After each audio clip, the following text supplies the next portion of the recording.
Julie Hannah's short bedtime stories.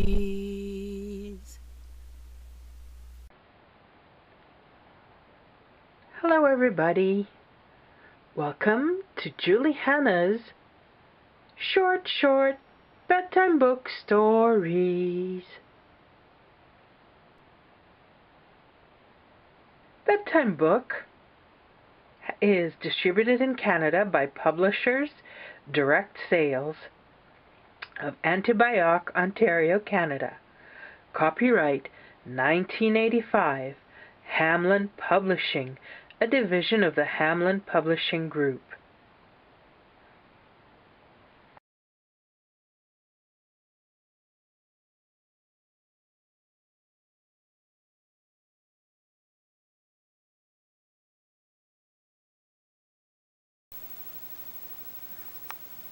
Hi!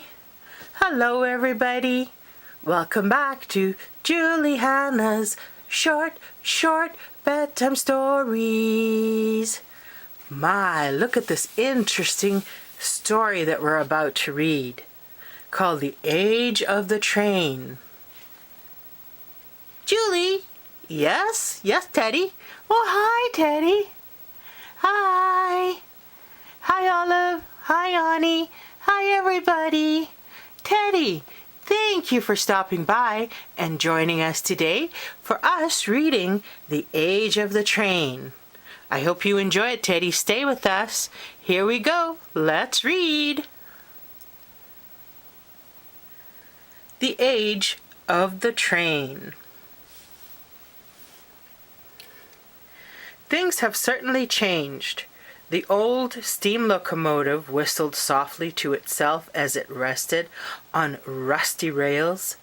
For years the ancient engine had sat there, ordered off the tracks by wise officials in the big city. Oil and petrol are cheap, they said no longer. They said long ago. Coal is hard to dig. It is expensive. From now on, everyone and everything should go by car, lorry, and bus. It is no longer the age of the train. And so for years, the old engine sat there sadly and watched as 20 meters away on the great road nearby, cars, lorries, and buses sped by in their thousands. But today things were different. Now petrol and oil were expensive. Coal was cheaper. And there were very few cars, lorries, buses on the big road nearby. Yes, things have certainly changed. The locomotive chuckled quietly to itself as a thin plume of smoke rose from its chimney. And I just think I'll do something about it. The engine looked around at the disused goods wagons and passenger carriages behind, then carefully, gently, its big driving wheels turning over and over, it backed up. In a few minutes, there were a long string of carriages hitched to the locomotive. Thoughts of running again over shiny rails were through its mind. Memories of steaming past stations after stations came back. Then the locomotive looked down the track ahead. The rails ended a short space before. It looked down the track behind. The rails vanished behind the last carriage.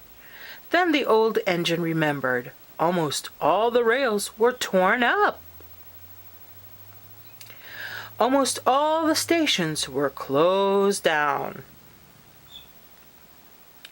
A lone lorry ran down the road. A lone car went its way up. The engine looked at almost deserted road. Ooh-wee! It whistled loudly. Who needs rails anymore? Great puffs of smoke shot out its chimney. And so nowadays, keep your ears sharp, keep your eyes open. Is that a train whistling in the distance? It most certainly is. Is that a train coming into view? It most certainly is. And is that your road, your very own road? It's riding on a road that used to hold thousands of cars, lorries, and buses. Why, it most certainly is. For this, we most proudly admit, is the age of train once again. Wow, the train made its own road. Didn't wait for any more rails. I like that story. Look at the train going on its own road, the puff billowing. Look at all the carriages behind and the countryside. What a nice little story. Don't you agree, Teddy? Yes, you agree? Yes? You liked it, didn't you? Oh, thank you. I knew you would.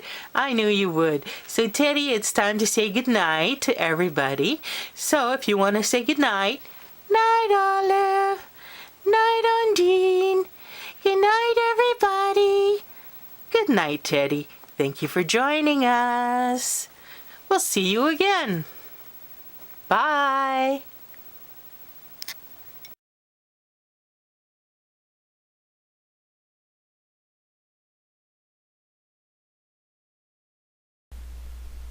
Thank you.